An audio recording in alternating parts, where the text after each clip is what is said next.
Мен Темирлан Сейитбек уулу. Биз саясий жана социалдык маселелерди чагылдырган күндүн темасын улантабыз. Биздин бүгүнкү талкуулай турган темабыз Кыргызстандагы алтын гендери тагыраагы жер үй гени тууралуу. Жер үй генин буга чейин $100 миллион сатып жиберишкен. Биз андан эч кандай пайда таппайбыз. Жер үйдө кеминде бир 100 тоннан тегерегинде алтын, 10 тоннан тегерегинде күмүш жатат. Эгер биз анын баардыгын алдырып жиберсек, келечек бизди кечирбейт деп кече жакында эле Жеңишбек Токторбаев аттуу депутат айтып чыкты. Буга кошумча ал алтындан тышкары көмүрдөн баштап ушу алтынга чейинки казыла турган жайлардан 40% төлөм мамлекет алуусун мыйзам долбоорун коомчулукка сунуштады. Биздин бүгүнкү темабызда ушу жер үй маселеси, деги эле жер үйдөгү болуп жаткан кырдаалдар, мамлекеттин пайдасы, андан тарткан зыян деген сыяктуу суроолор көп. Жана дагы жыйынтыгы боюнча дагы бир талкуу кылалы деп чечтик. Биз ал үчүн студиябызга жарандык активист Азиретали Мыктыбек мырзаны чакырганбыз. Мындан сырткары ошо мыйзам долбоорунун жана дагы ушул маселени көтөрүп чыккан жогорку кеңештин депутаты Жеңишбек Токторбаев аганы чакырганбыз, бирок ал кандайдыр бир себептерден улам келе албастыгын билдирди, бирок буга чейин эфирге келип талкууга катышууга макул болгон эле.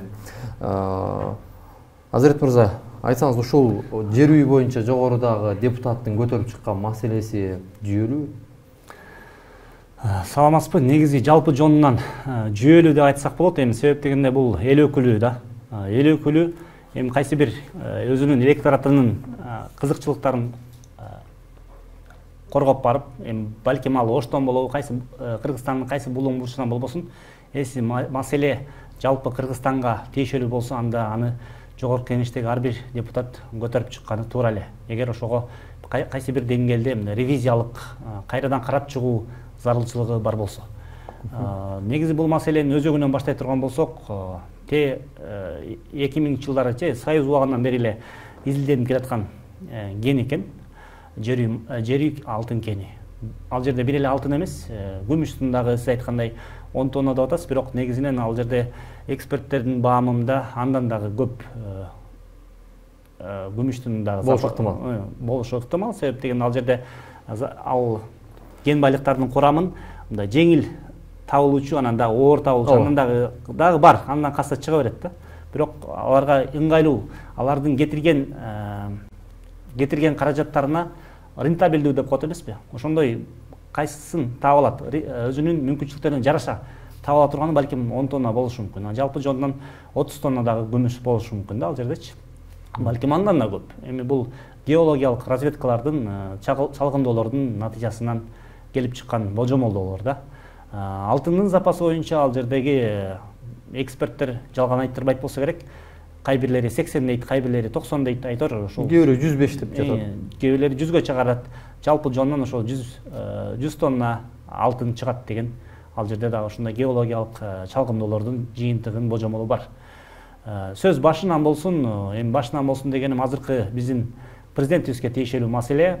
Учурунда 2017-жылы президент мырза ал убакта, мен оюмча, хронологиялык жагдайга карай турган болсок, чет өлкөдө болсо керек, кайсы бир саясий куугунтуктоолорго байланыштуу учурунда, ал учурдагы Атамбаев Алмазбек Шаршенович президенттик кезинде чет өлкөдө жүргөн. Ошол маалда кекеткен түрдө, балким саясий оппоненттүүлүктүн позициясын чагылдыруу түрүндө экинчи кумтөр башталган жаткан тура дегендей мааниде өз социалдык Facebook'тагы баракчасына пост жазганы жөнүндө менин кабарым бар. Кумтөрдүн экинчи тагдыры кайталанган деген сыяктуу. Бул дегендик ошол назарда тутулган. Кумтөрдү кандай көйгөйлөр тиешелүү болсо, ошол эле көйгөй ошол жер үй маселесине пайда болушу мүмкүн дегенчи.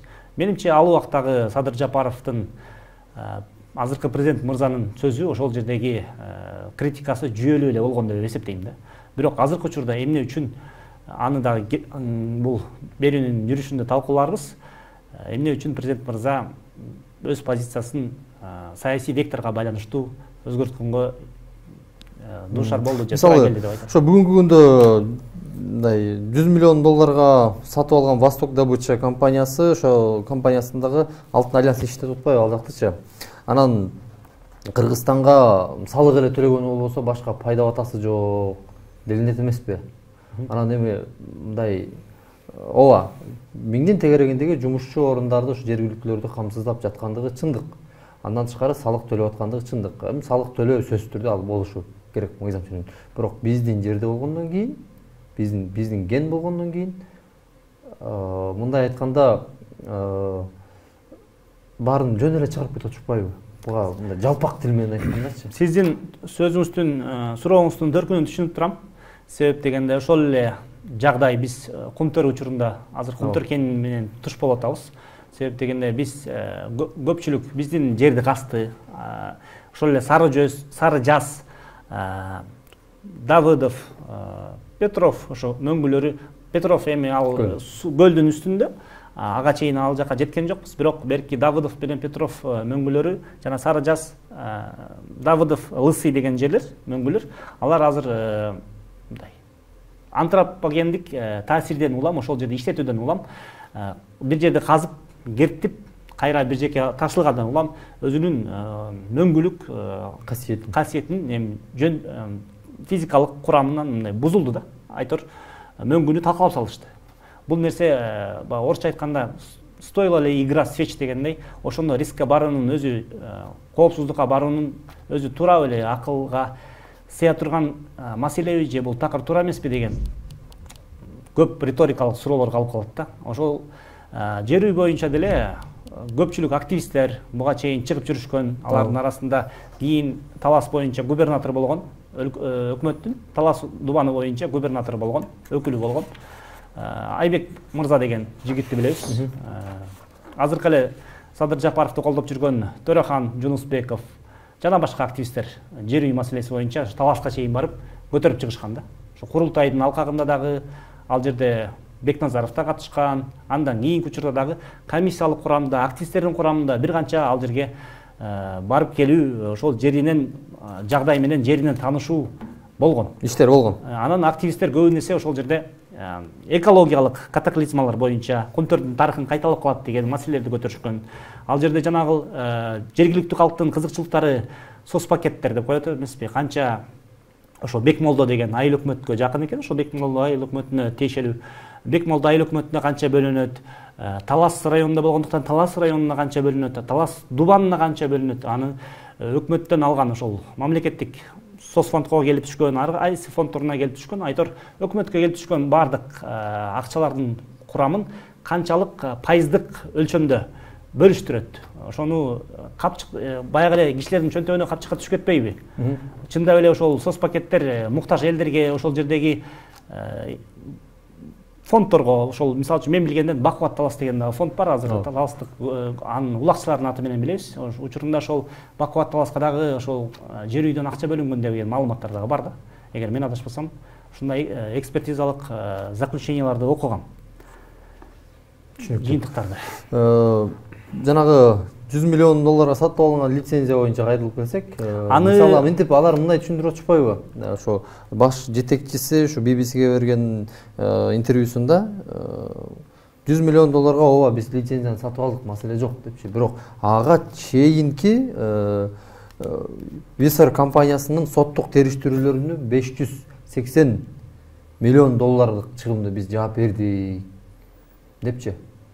Эми анан ага чейинки компаниянын маселесин мындай айтканда элдин ырыскысына бөлүп туруп бергендик болуп калбайбы? Эми ал жерде булар тезирээк ошол генди ишке ашырууга аракет кылышты да. Мамлекет дегеним, булар дегеним. Биздин мамлекет ошол убакта баягы эски куйруктарынан туура эмес экономикалык арбитраждык соттордон баягы өздөрүнө убакыттын чоюлбашы үчүнбү? Туура эмес проблемаларды, көйгөйлөрдү кылбаш үчүн Визар компаниясы бул эми Казакстандыкы, биз билгенден. Алар мурдакы бийлик менен, ошол учурдагы бийлик менен келишим түзгөн. Бирок келишимин кийинки келген, бизде саясий процесстер өзгөрүүдө, көбүнчөсү революцияларга байланыштуу, бизге инвесторлордун кириши дагы өзү негизи кооптуу да. Көп рисктерди алдын алыш керек. Себеп дегенде саясатта бизде баягы бийлик алмашуу деген жагдай бар. Улам жаңы келген бийлик менен жаңы келген инвестор жаңыча соодалашууга, тил табыш керек. жаңыча шыпырууга туура келет. Тил табышууга туура келет. Анан жаңы бийлик жаңыча шарттарын коет. Жаңыча балким взятка деп коет эмеспи? Акча сурайт. Ошондой шарттарына караганда негизи Визарды компаниясын биздикилер эми тезирээк өзүнүн алыстатыш үчүн ошол нерсеге бардыгы деп ойлойм. Мен андай кылганын туура деп эсептейм. Бирок тезирээк жумушту башташ. Ошо Визер компаниясы азыркы Алтын Альянс алып барып аткан, Восток добыча алып барып атканда иш ошол кезде алып бара алды беле? Ал убакта улам мына башталат, ана башталат деп улам кечеңдетип атып, бийлик менен элдин ортосунда эл көбүнчөсү көтөрүлүп атты. Эми Атамбаевдин убагында ошол кезде Жомарт Оторбаев менимче вице-премьер-министр болсо керек эле, бул маселелерди көтөрүп жүргөн. Бабанов премьер-министр болуп ошол кезде жана Муса Бажаев деген кишини менин досум деп орусиялык инвесторду тааныштырып, ушундай айткан жагдары бар биздин эсибизде. Атамбаев болсо эми ал жерде жаңы бийлик келген, эми мурдакы бийлик реваншисттик көз караш менен бакиевчил маанайдагылар бул нерсени сындап жатышат деген мааниде азыркы эле Садыр Жапаровдун образында ошол кездеги Атамбаевди элестетсек болот. Себеп дегенде азыр эле мисалы үчүн Кумтөрдү биз улутташтырышыбыз керек, кандай негизде улутташтырып атабыз деп азыр бийликти сындап атабыз да. Ошондой эле маалда Атамбаевга дагы сын болгон. Атамбаев бийликти өзүнүн баягы элдин сынынан өзүнүн жасаган иштерин жогорулатуу үчүн, көтөрүү үчүн, ошол балким кайсы бир инвестицияларды тартуу үчүн ошол нерсени ишке ашырган деп ойлойм да. Бирок мен жеке менин позициямды ачыктай турган болсом, мен ал нерсеге мораторий кылган туура деп эсептейм. Бүгүнкү күндө. Бүгүнкү күндө ошо буга чейин деле макул, эми буга чейинки иштетилип калган гендерге мейли иштей берсин, ишмердүү жүрө берсин. Мындан ары жаңы гендер ачылбашы керек деген мораторийде бир учурларды кирбеди беле октябрь окуяларынан кийинче. Сиз туура баамдап атасыз да. Садыр Жапаров премьер-министр болуп турган утурумдуу премьер-министр болуп турган кезинде анын премьер-министрлиги утурумдуу болчу. Себеп дегенде ал ошол президент болгонго умтулуп аткан маалы болчу. Ошол кезде ал мурдакы саясий позициялардын эл алдында кайтпайм деген урандарды кармангандыгы үчүн эл алдында убада берген. Ушул алтын гендери же жана башка ген байлыктарды иштетүү боюнча жаңы объектилерге лицензия берүүдөн мораторий коюу депчи. Бирок тилекке каршы ал мораторий коюлганы менен иш жүзүндө аксы тарапта, чаткал тарапта, ошол эле эмгекчил тарапта, ар кайсы тарапта негизи мындай өз алдынча иштер болуп атат да. Мыйзамсыз иштер. Мыйзамсыз десек туура мыйзамсыз балким, бирок ал жердеги муктаж элдер ошол нерсеге жумушсуздуктан улам барганга дагы аргасыз да. Кай бир жерде кытайлык компаниялар жашыруун чалгындуулар жасап, өздөрүнчө пландарды түзүп, биздин кай бир чиновниктер менен келишимдерди түзүп атышат да. Биздикилер, биздин бийлик мораторий койду деп иштетпейбиз деп жарыялап алып, кайрадан эми жер үй маселесин кайрадан көтөрүп жатышат кай бир учурда. Бул маселе негизи элдин алдына бир саясий позиция айтылды, туура бир экономикалык саясий багыт берилди, ошол нерсени аткарып, ошонун өтөсүнөн чыккан туура болот го деп ойлойм. Бул бийликке аброй арттырмак ошол нерселерчи. Анан бир нерсени айтып коюп, ошондой векторду элге жарыялап коюп, анан кайра иш жүзүндө жеңишинен инвесторлор менен келишим түзүп, башкача өңүткө ыктап кетсе, анда бул туура эмес деп ойлойм. Түшүнүктүү. Эми ошо жер үйдө миңге чукулдаган жергиликтүүлөр иштейт деп жатабыз. Ошого сүйүнүп, анан салык алганыбызга сүйүнүп атпайбызбы? Чын айткандачы. Анан мындан бир жаңы сүйлөшүүлөр болушу мүмкүнбү? Мамлекетке баланча түкүнчө пайызын калтырасыңар, иштеткендиңер үчүн, эмгени үчүн мынчасын аласыңар деген мүмкүнбү? Же бул такыр эле кайра сүйлөшүүлөр болбойбу? Эми буга чейинки тарыхты дагы эске алганда. Буга чейинки тарыхты эске алганда кайра эле ал үчүн биз стабилдүүлүктү албетте өлкөбүзгө каалайбыз. Эми баягы гипотетически дегенде, если бир нерсе бир жолу болсо, ал эки жолу болсо, үчүнчү жолу болбой койбойт деген. Биз эмес, 3 жолу революция болду. Биздечи революция же төңкөрүш дейбизби, ар ким ар кайсы саясатчы ар кандай атайт. Бул бийлик деле бектер кетет дегендей бери калат. Бизге бел калып, бели менен кошо ошо эли калат экен, бирок ал жерде эл эле калбастан элге бир талкалаган табият кошо калат. талкалаган табият кошо калып атат, хвостохранилище калып атат. Ошон үчүн ошол макаланы мындай перефразировать эте турган болсок, кайрадан фразалай турган болсок, анда инвестор кетет, баягы эле рудалардын калдыктары калат, хвостохранилище калат, талкаланган табият калат, сиз айткандай.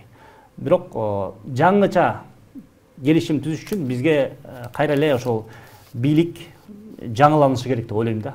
Же бийлик эрки керек, саясий. Же саясий эрки керек, же Кремльде бийлик алмашы керек. Биздин шартты өзгөрүш үчүн. Же Кыргызстанда бийлик алмашы керек да. Ошол шарттар менен улам балким позиция өзгөрүп кетиши мүмкүн. Бирок себеп дегенде эмне үчүн Кремль өзгөрүш керек деп айтып жатканым, биздин өлкө башчы, президент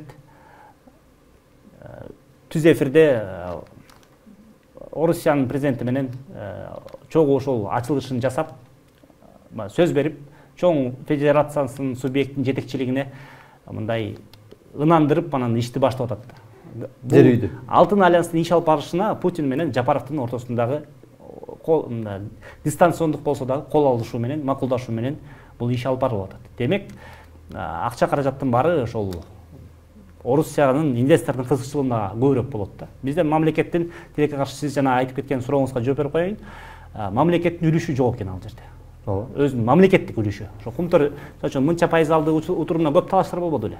Болгону анын баягы кирин сыгып дейбизби, же эмчегин эмип дейбизби, ошондой эмчегин эмип салыктардан сыгып атып алган, ошо буга чейинки алган 6,5 миллиард сому, же болбосо жылына келгенде быйыл 100 миллион беребиз, же саясий стабилдүүлүк жок маалда азыраак беребиз деп ушундай келишилген баа менен кээде 150 миллион, кээде 120 миллион ар кандай учурлар болгон экен да. Мен тарыхтын ал хронологиясын изилдеп көрдүм. Негизи бизде бир атайын келишилген мындай сумма жок, жылына мынча бересиң деген тариф жок да. Мен билгеним. Маанайга жараша берет экенде берсин.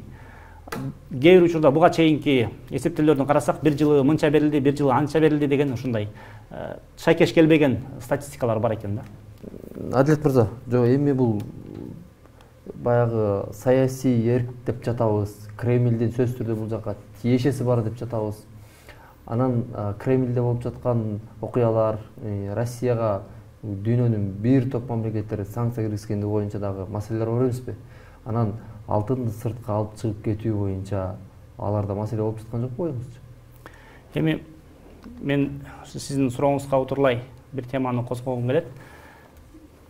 Бай өзүнүн кызын каалаган жигитке, жуучуларга берсе болот да, никелешкенге. Эми байдын кызындай сактап отуруш керекпи, же аны тезирээк күйөөгө бериш керекпи дегенде ошо жуучулар келгенде, инвесторлор биздин кен байлыктарды шашып эле эрте күйөөгө берип салгандай эле кармата берет да. Тигил сурап келсе, эптеп эми эрежеси боюнча, ошо тендерлердин эрежеси боюнча кеминде 3-4 компания катышыш керек экен. Бизде ошондой жуучулар аз болуп калып атабы, же биздин стабилдүүлүккө байланыштуу стабилдүүлүк маселеси кооптуу болгондуктан бизден инвесторлор качуудабы айтор. Бул маселеде биздин кызга образды айта турган болсок, жуучулар аз келүүдө да. Бирок келген жуучулар өздөрүнүн калыңын аз берүүдө, же өздөрүнүн ыңгайлуулугун көздөбүдө да. Ошондой эле маселени азыркы геополитикалык акыбалга которо турган болсок, Орусияны азыр бүткүл Европа мамлекеттери азыр экономикалык санкциялар менен бууда да, бууп жатышат. Аны ушул учурда жер үйдүн алтын кени ошо сыртка ташып реализациялоо маселесинде деле Орусиянын ошо алтын альянс компаниясы орустар жетектеген. Аларда бир чоң көйгөйлөр бул жаатта пайда болушу мүмкүн деп ойлойм да. Түшүнүктүү. Урматтуу телекөрүүчүлөр, биз сиздерге жер үй алтын кени боюнча андагы кызыкчылыктар кагылышы, андагы суммалар дегеле жер үй алтын кенинде өзгөрүүлөр болобу, мамлекеттин кызыкчылыгы каралабы деген суроолордун тегерине жол издегенге аракет кылып көрдүк. Биз сиздерге кийинки эфирибизде сөзсүз түрдө Жеңишбек Токторбаев мырзаны, депутат мырзаны чакырып жооп алып бергенге аракет кылабыз. Анын дагы мисалы ушунчалык көтөрүп чыккан маселесине дагы айта турган аргументтери бар чыгар. Мындан сырткары экологдордун дагы ошо жер үйгө канчалык таасир тийгизип жаткандыгын, кум тердин тарыхы кайра кайталанбайбы, табият талкаланбайбы деген суроолорго жооп алып бергенге аракет кылабыз. Аман туруңуздар.